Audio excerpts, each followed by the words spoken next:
But I strongly feel that these children and the parents, I mean, because when we lost Zach, I was naive.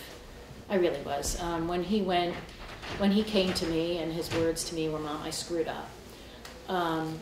And he went to detox and he went down to Florida for 30 days and he came back. I thought, okay, we're good. We're done.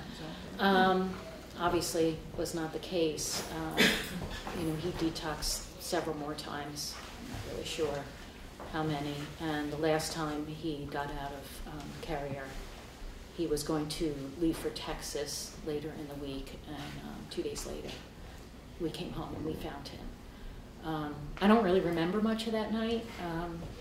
I remember being on the floor with him. I remember my daughter's face when she saw me on the floor with her brother.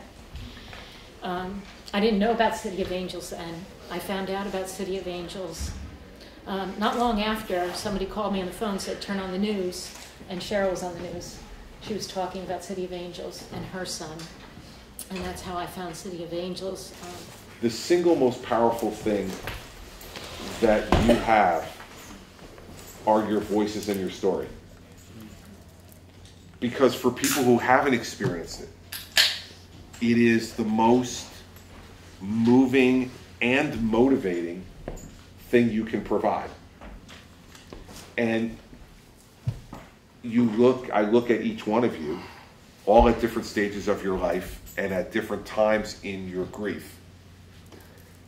And people, if they heard you, would be motivated to act.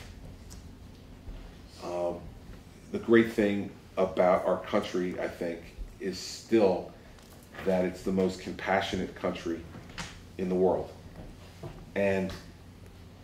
But to get that compassion activated, it has to be touched.